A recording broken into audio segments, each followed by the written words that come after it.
Então, em homenagem ao Paulinho, vulgarmente conhecido por Paulo, que seu nome principal era Saulo, nós estamos ficando craque, hein? Estamos ficando craque no Paulão.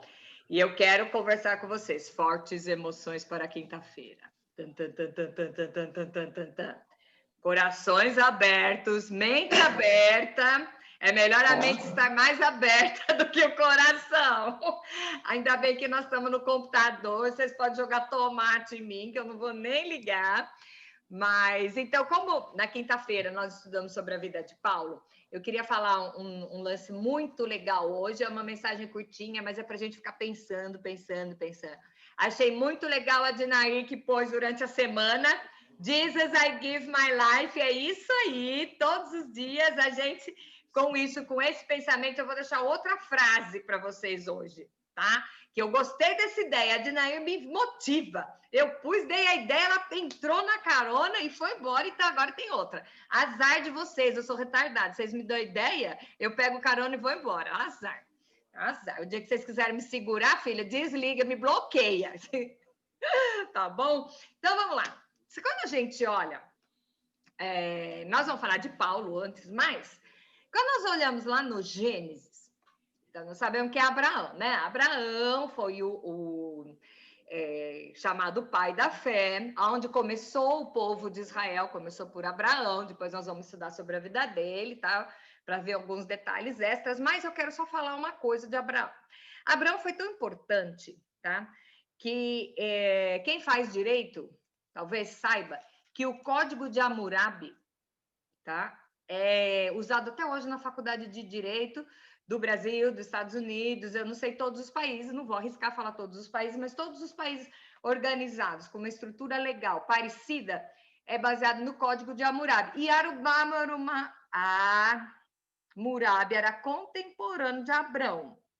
Abrão, aquele lá que ofereceu o filho, sabe, do Isaac? Então, aquele lá. Então, o que acontece? Foi um divisor de águas a vida de Abraão. Por isso que os judeus falam que nós somos filhos de Abraão, Isaac e Jacó. Que Abraão é pai de Isaac, Isaac é filho de Jacó, e Jacó de José, e assim, blá, blá, blá, blá, blá. Depois a gente vê isso aí, tá bom? Mas o que eu quero falar para vocês é o seguinte. Quando Deus resolveu abençoar Abraão, que ele testou a fé de Abraão, tudo... O que ele falou? Está lá em Gênesis 12. Uma das coisas que Deus falou para Abraão foi assim: se, do verbo ser, o imperativo, se tu uma bênção. Isso é uma ordem. Abraão, seja uma bênção. Ele não falou assim: Abraão, se tiver tudo bem com você, abençoa as pessoas. Abraão, se tiver uns legalzinho, abençoa quem te abençoe, amaldiçoe. Não tá isso? Não.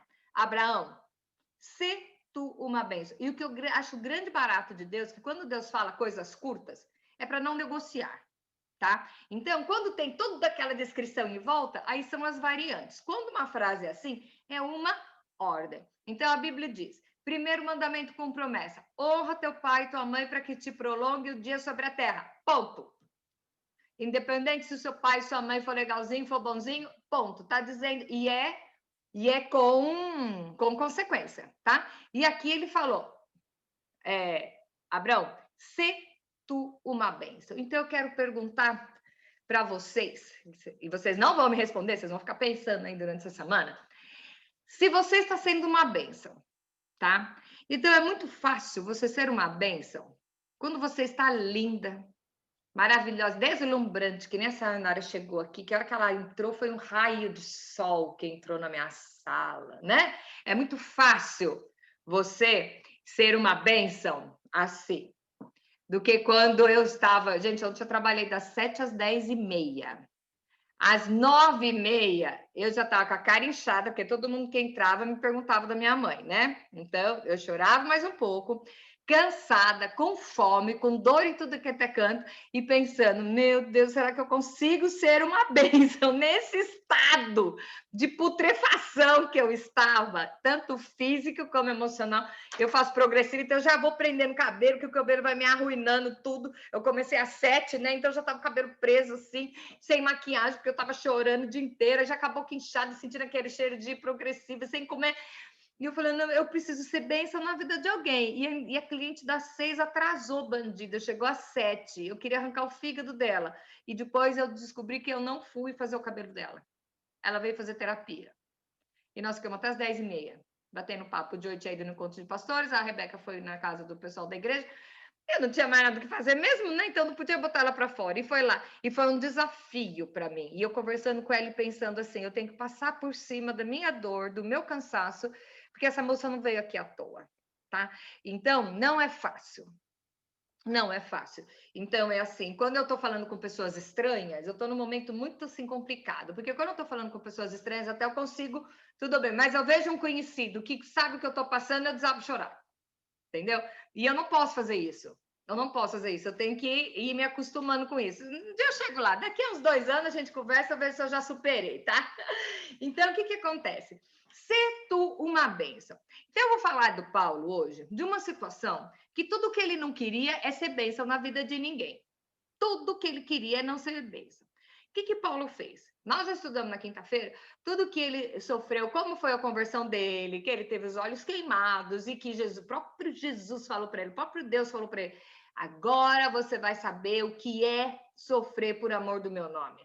Tá? Não era praga que Deus estava rogando, não. Estava falando, se prepara, porque você vai passar. Estava avisando eles. Existe uma diferença entre você rogar praga, você proferir maldição, ou você avisar que vai acontecer, entendeu? Então, é um recado. A Ananias estava dando um recado de Deus para ele, tá bom?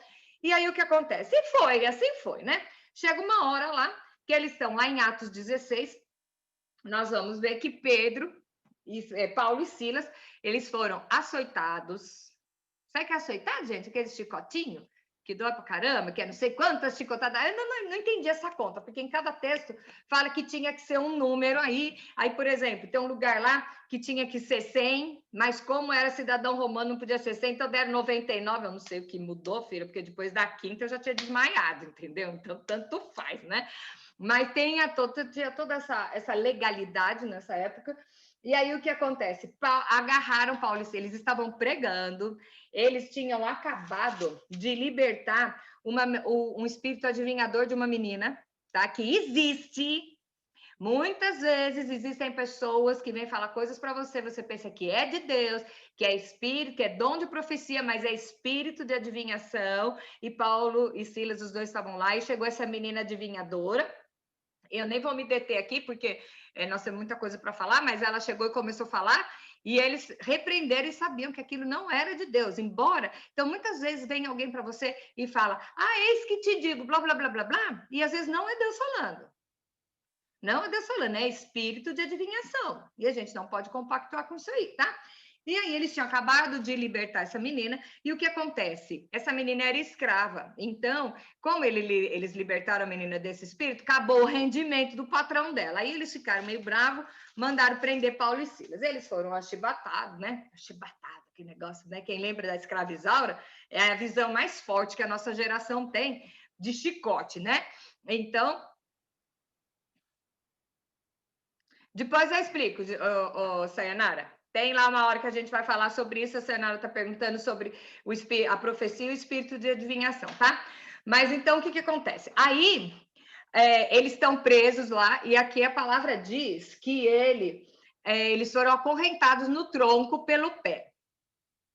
Com fome, apanharam muito, e estão lá. Então, aqui o texto diz o seguinte, deixa eu botar aqui na frente, porque eu não sei se meu perfil tá bonito hoje, eu não usei ainda o creminho que a Sayonara me trouxe, então pode ser que esse lado tá ruim, então eu vou falar de frente, porque o óculos tampa metade. Então, ainda um dia eu vou ficar linda que nem ela, vocês vão ver. Bom, então,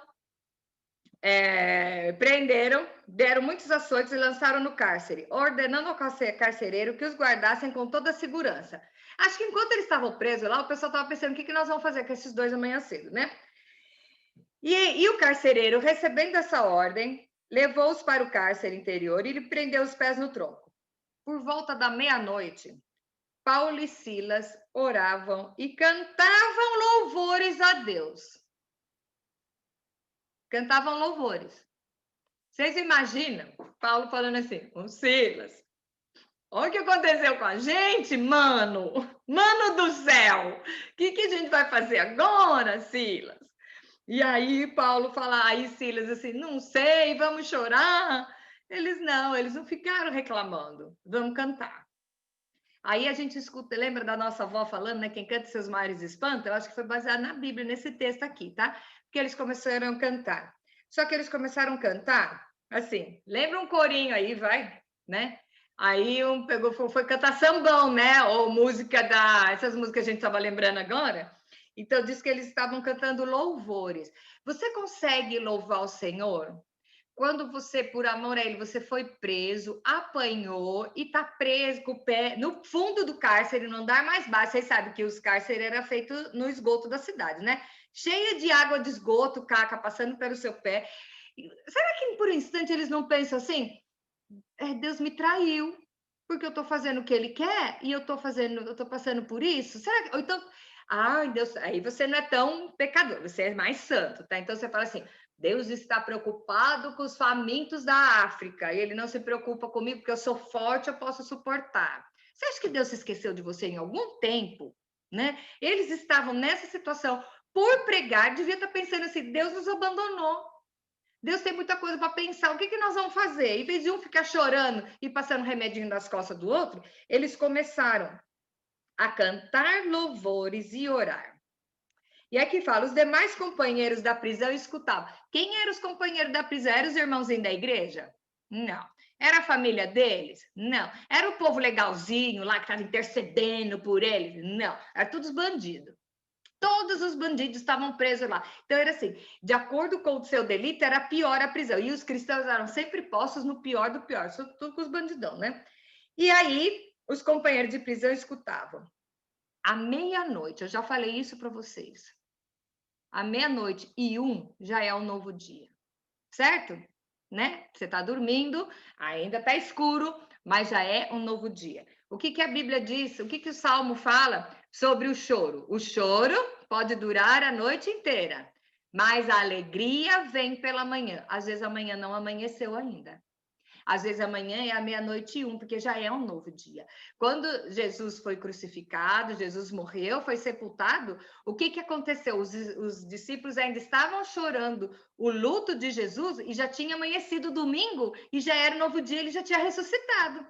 E os discípulos não perceberam ainda porque estava escuro. E aconteceu isso aqui. À meia-noite, gente, à meia-noite, sobreveio um tamanho terremoto. Não entrou um anjo lá para cortar as correntes, não. Um terremoto sacudiu o alicerce da prisão. Eles estavam embaixo, então o alicerce é embaixo. Você imagina, sacudiu o alicerce, o que ia acontecer com as paredes de cima, tá? Abriram-se as portas e soltaram-se as cadeias de todos. O louvor desses dois, no meio do sofrimento, moveu o sobrenatural de uma maneira que houve um terremoto e as correntes, as cadeias deles, de todos, não só deles, de todos foram quebradas. Então, o que eu quero falar aqui é o seguinte: Deus falou para Abraão, "Sê tu uma bênção", certo? Paulo e Silas estavam numa cadeia, sofrendo pra caramba, deviam estar cheios de questionamentos, assim como eu e você. Quando acontece alguma adversidade, a gente entra em questionamento: será que Deus se esqueceu de mim? Ou o que está acontecendo?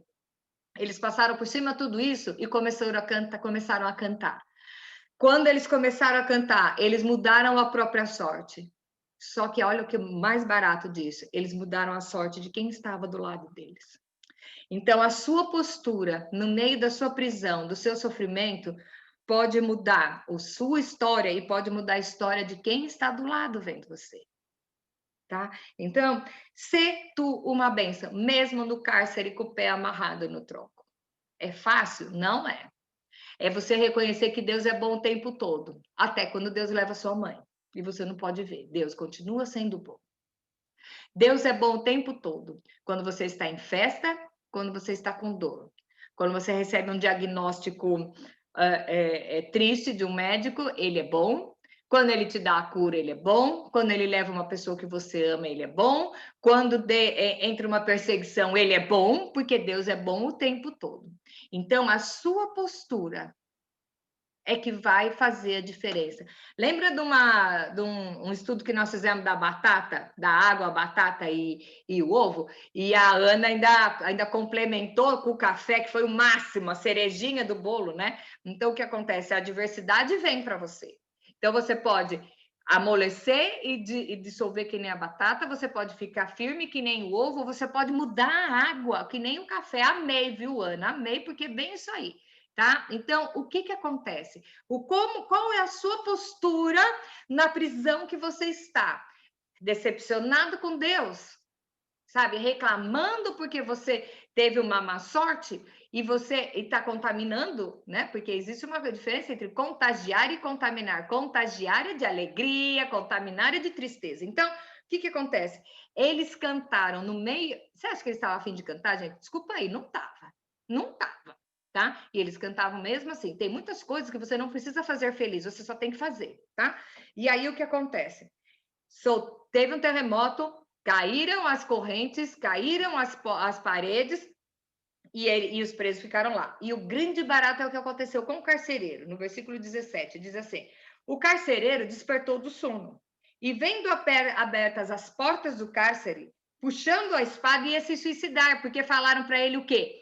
Fica tomando conta deles até amanhã. Quando ele viu que isso aconteceu, ele falou assim: agora eu tô ferrado. Pegou a espada para se matar. Quando ele ia se matar, supondo que os presos tinham fugido, Paulo bradou em alta voz: não te faças nenhum mal, que todos nós estamos aqui. Então o carcereiro, tendo perdido uma luz, entrou rapidamente, trêmulo, prostrou-se diante de Paulo e Silas. Depois, trazendo-os para fora, e disse: senhores, o que devo fazer para ser salvo? O carcereiro reconheceu o sobrenatural lá. E o sobrenatural veio depois de quê? Eles receberam a visita de um anjo falando assim: canta aí que vai mudar a situação? Não. Eles cantaram do jeito que estava. Eles estavam sofrendo, eles foram adorar o Senhor. Claro que eles não estavam adorando o Senhor pela dor que estava sentindo nas costas, mas sempre tem coisa boa para você lembrar, sabe? Mudar o foco. Mude o foco do seu problema, mude o foco da sua situação. Adore ao Senhor em todo o tempo, porque as cadeias podem cair. E aqui, Paulo não foi abrir a prisão de cada um. Paulo e Silas não foram lá pregar para cada um, orar, segurar a mãozinha, não. Eles começaram a cantar. Eles começaram a cantar. E o louvor deles foi de tal maneira, atingiu o céu de tal maneira que libertou os que estavam junto com ele. Então, eu digo para vocês, vamos fazer uma metáfora aqui de qual é a prisão que você está e qual é a sua postura hoje, né? Então, você está sendo uma bênção onde você está, mesmo com a circunstância que você está? E aí, o que aconteceu com o carcereiro? Olha só que legal. Aí ele perguntou, o que eu preciso fazer para ser salvo? Olha a resposta que Paulo deu para ele, e aqui é o resumo de todo o evangelho. O que eu preciso fazer para ser salvo? Você precisa fazer 3 anos de catecismo, fazer escola de catecúmenos, só os velhos de igreja que sabem o que é essa palavra, os catecúmenos. E depois fazer a profissão de fé, você tem que ser dizimista, você tem que... O que Paulo falou para ele? Responderam-lhe ele: crê no Senhor Jesus e será salvo tu e a tua casa. A promessa vem para você e para sua casa. Mesmo que tenha alguém na sua casa que não está muito afim, a promessa vem para você e para sua casa. E se você cantar louvor, você vai conseguir contagiar as pessoas, tá? E aí, lhe pregaram a palavra de Deus e a todos da sua casa. E naquela mesma noite, gente, não tinha amanhecido ainda. Naquela mesma noite, cuidando deles, o carcereiro lavou os vergões dos açoites. A seguir, foi ele batizado e todos os seus. Quer dizer, o carcereiro levou ele para a própria casa, tá? Então, levando-os para sua própria casa, lhes pôs a mesa e com todos os seus manifestava grande alegria por terem crido em Deus. Uma pessoa, quando se encontra com Deus, o primeiro encontro com Deus é aquela coisa de euforia, de amor transbordante. Por isso que fala do primeiro amor. Pode ver, gente, lembra de quando você ouviu a palavra de Deus a primeira vez? Quando você teve um encontro assim? mais profundo, não só de ouvir falar, quando você realmente teve aquela paixão que você tem, aquela vontade que você tem de pregar para as pessoas que você conhece, isso é chamado primeiro amor. E Paulo vai falar lá nas cartas, não percam o primeiro amor. E é isso que aconteceu aqui com os carcereiros, com o carcereiro e a sua casa. Então, eles estavam felizes porque eles se viam salvos. Então, eu volto a perguntar, o que o carcereiro precisou fazer para ser salvo? Aqui está dizendo, Paulo falou, crer no Senhor Jesus. Crer não é acreditar. Acreditar até o diabo acredita, tá? A palavra querer e acreditar é muito diferente. Acreditar é você saber que existe. Crer é você depositar sua confiança nisso, ok? Nesse contexto. Então, a nossa Bíblia foi traduzida, a nossa em português foi traduzida da King James, que foi traduzida das línguas originais. Então, algumas coisas você vê que não funciona muito bem no português, mas quando a gente vai olhar todo o contexto, começa a fazer lógica, tá? Fazer sentido. Então, o que eu quero falar com vocês? Paulo e Silas estavam sofrendo. Qual é a prisão que nós estamos hoje? Você apanhou por se posicionar? Ah, mas Jesus disse que eu tenho que ser sal e eu estou batendo nessa tecla já faz mais de um mês, porque a cada dia que passa eu vejo mesmo a importância da gente ser sal, tá? E sal é se posicionar, não ficar em cima do muro. Então, eles estavam pregando o evangelho, eles libertaram uma menina do espírito de adivinhação, e eles libertaram essa menina, e eles foram presos por pregar a palavra, e aí eles foram presos, açoitados, e do meio da noite, ao invés de chorar, reclamar, tá? O que eles ficaram fazendo? Eles foram cantar. Cantar. Então, ficar lembrando alguma coisa que Deus tinha feito na vida deles, acho que era bastante, né? Não teve muito exercício, e eles foram cantar. Então, o que eu quero dizer para vocês é isso. Quando você está com problema, você está cantando ou você está chorando? Você está orando a Deus ou você está reclamando, murmurando? Você sabe por que o povo de Israel ficou 40 anos no Egito, dando volta em volta no monte? Eles ficaram rodando. Uma viagem de 11 dias, eles ficaram dando volta no monte 40 anos. Sabe por quê? Estava murmurando. Tá? Então, o que acontece aqui? O que acontece? Você tem que ter isso na sua cabeça. Qual é a sua postura quando você está no meio da prisão? Açoitado, você está achando que Deus esqueceu de você? Você está achando que você foi abandonado? Você está achando que Deus não te ama mais? Você está achando que Deus está preocupado com outras coisas, tá? Ou você está cantando e adorando? Não, Deus tem um projeto para minha vida. Então, baseada no nosso estudo de domingo, né? Que a gente estava falando do Jesus I Give My Life. Se você entregou a sua vida para Jesus essa semana inteira, tudo o que aconteceu foi por permissão dele. Então, vamos adorar o nome dele. E quando você adora o nome dele, quando você canta louvor, você liberta não só você liberta quem está em volta. A sua postura vai fazer a diferença para quem está te vendo. Isso é uma questão de fé, de você saber em que você acredita. Em que você acredita. Então, eu estou passando no aperreio, não tem problema. Deus é bom comigo o tempo todo. Eu estou sofrendo, mas Deus não se esqueceu de mim. Ele tem um projeto para isso. Alguma coisa de boa vai acontecer. Louve e adore. Não é fácil adorar o Senhor em cima de um caixão. Não é fácil. Ainda mais quando você está longe do caixão. Não é fácil. Reconhecer que Deus é bom o tempo todo. Não é fácil você adorar o Senhor quando está doendo o seu corpo. Você está doente, você está com um atestado médico não muito inspirador. Não é fácil. Mas quando você muda de posição, você sai do choro e você começa a adorar e você começa a glorificar e começa a lembrar, Senhor, eu estou nesse problema, mas eu não sei, eu não consigo te adorar por causa disso, mas vamos te adorar pelo que você fez comigo no passado. Traga à memória aquilo que lhe dá esperança. Renova as suas palavras, você vai mudar a sua vida e você vai mudar a vida das pessoas que estão em volta de você. Porque não pense que você está sozinho. Na sua luta, você tem os companheiros. Aqui eles tinham os companheiros de cadeia dele, era tudo bandido. Todos foram libertos. Todos foram libertos. Então, o seu louvor, a sua postura muda a sua situação, a situação da sua família, a situação das pessoas do seu trabalho, a situação das pessoas que convivem com você. Então, olha o peso de glória que você faz. Olha o impacto que você causa numa sociedade. Você refletindo a beleza de Cristo, às vezes você não precisa falar. Só das pessoas verem assim, puxa vida, mas eu tô vendo a Dinaê tá sofrendo tanto, nossa, coitada, e mesmo assim ela canta, o que será que ela tem que ela canta? Eu vou lá descobrir, eu vou chegar perto dela para descobrir o que essa mulher é tão feliz e linda assim, tá entendendo? Então, essa é a nossa função. Essa é a nossa função, adorar ao Senhor e reconhecer que se Ele tem o controle das coisas e Ele cuida de nós, até os nossos problemas estão nas mãos dele. E Ele pode usar essa circunstância para libertar você, quebrar as correntes. Gente, esse texto é muito metafórico, mas é muito profundo.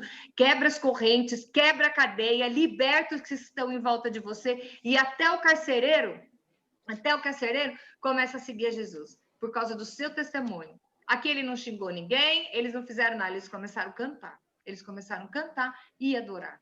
Então, a mensagem que eu tenho hoje para vocês é o seguinte: se tu uma bênção. É essa palavra, essa frase que eu quero deixar essa semana. Seja a frase da semana, né? Se tu uma bênção. Se tu uma bênção aonde você estiver. Tem um versículo que diz assim: e tudo que fizerdes, faça como se fosse para o Senhor. Eu via isso muito da minha mãe. Ela falava isso principalmente quando eu estava varrendo a casa, que eu era péssima em varrer a casa. E a casa, eu falava que varrer a casa era muita responsabilidade, porque sempre ficava o lixo para trás, ela brigava comigo, né? E ela falava: isso aqui acha que ela prefere lavar a louça do que varrer a casa, porque eu sempre varria mal, né? E ela dizia assim: varre a casa como se você estivesse varrendo para o Senhor. E ela lia esse texto: e tudo que fizerdes, fazer como se for para o Senhor. Tudo que você estiver fazendo, você vai no supermercado, conversa com a menina do caixa como se fosse uma mensageira do Senhor para a vida dela. Eu já falei isso. Você não sabe que dia que essa menina está tendo. Então, você vai conversar com a menina, com a carteira, fala alguma coisinha, seja agradável. Às vezes um sorriso salva a vida de uma pessoa. Se tu uma bênção. E de novo eu vou falar, você pode estar sendo a resposta da oração de alguém. Vocês podem estar sendo usada por Deus para abençoar a vida de alguém, tá? Mesmo na sua dor. Mesmo na sua dor, você pode testemunhar, calado, sem falar nada. Você pode testemunhar no meio da sua dor para as pessoas que estão te vendo. Aqui foram os presos. E sabe o que eu achei um grande barato dessa história aqui? Não conta, então é porque dá para você deduzir o que aconteceu. Estavam todos presos, eram presos de alta periculosidade, porque estavam lá embaixo da prisão, eram só os piores que estavam lá. As cadeias foram quebradas, as paredes caíram. O carcereiro pensou que estava ferrado, porque era a responsabilidade dele. Ele preferiu tirar a própria vida e Paulo que não permitiu, e os presos continuaram lá. Os presos não saíram correndo. Os presos ficaram lá, sabe para quê? Para ver o final da história, para ver o que ia acontecer. O que ia acontecer. Vocês não acreditam que se até o carcereiro viu esse movimento, viu todo esse milagre lá, você não acha que aquelas pessoas que estavam presas lá também foram impactadas pelo testemunho desses dois caras que estavam cansados de apanhar, com as costas tudo ferrado, devia estar pelado, com frio, com o pé amarrado no tronco, tá? Que aí depois o próprio carcereiro foi tratar dos cortes das costas dele, mas eles estavam adorando, eles não estavam maldizendo, eles não estavam blasfemando, eles não estavam murmurando. Então eu digo, eu não sei. Eu tô vendo vocês tudo bonitinho. Eu duvido que alguém tá na prisão, apanhada, com o pé amarrado no tronco, depois de ter sido apanhado, humilhado, não sei, né? E a gente não tá cantando. E a gente não tá adorando. A gente tá sentado em cima do nosso problema. Dia, mês, ano, azar, eu sofro tanto. Né? Qual é a nossa postura? Qual é a nossa postura? Se tu uma bênção. Você tem uma semana. Uma semana são 7 dias. Cada dia tem 24 horas para você ser uma bênção por onde você passa. Se você fizer isso, disso estilo de vida, você não tem noção da quantidade de pessoas que você vai alcançar para Jesus com a sua atitude. Saia da prisão. Mas saia da prisão cantando e adorando. E se você ficar lá muito tempo, é o tempo que você precisa. O tempo que você vai ficar na prisão depende de como você vai ficar na prisão. Talvez se eles não tivessem começado a cantar, eles tivessem ficado lá muito mais tempo. Mas a partir do momento que eles começaram a adorar ao Senhor e orar ao Senhor, eles mudaram a própria história. Mude a sua história também. E você tem poder para isso. Então, se tu uma benção.